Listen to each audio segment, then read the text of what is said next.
Amin'izao fotoana izao misy ny fahamiana ara-pahasalamana eto Madagasikara ka na dia mbola tsy misy ny aretina coronavirus aza aty amin'ny distrikan'ny Belon'ny Tsiribihina dia efa misy ny fandraisana andraikitra ataon'ny tomponandraikitra isan'isany aty Belon'ny Tsiribihina izay ahitana ny avy ao amin'ny APMF sy ny mpiasan'ny fahasalamana ary ny mpitandro ny filaminana.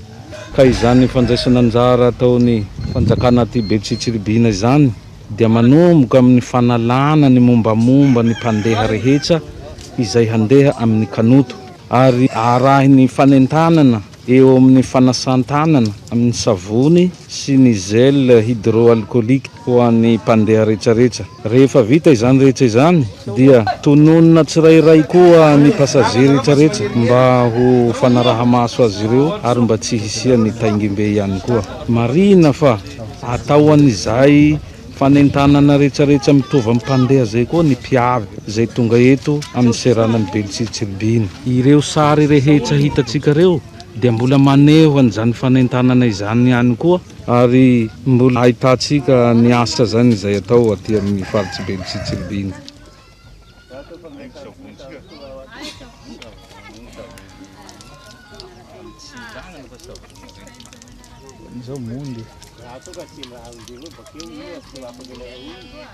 Ao pirito ny gel eo amizay somary vao lohany vaotra lohany raiky agnabo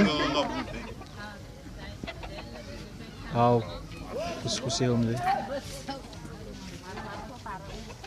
tsara kobany koa igny fa tsy kobany koa igny mandeha amin'ny sefa amizay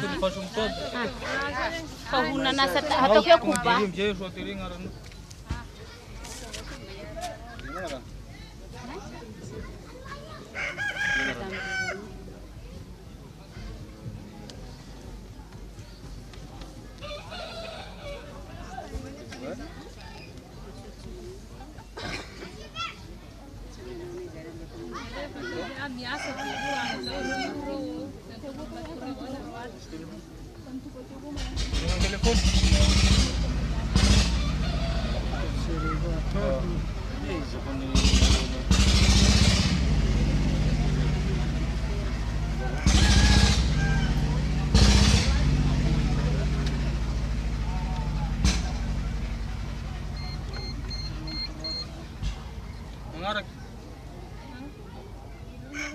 Anarana.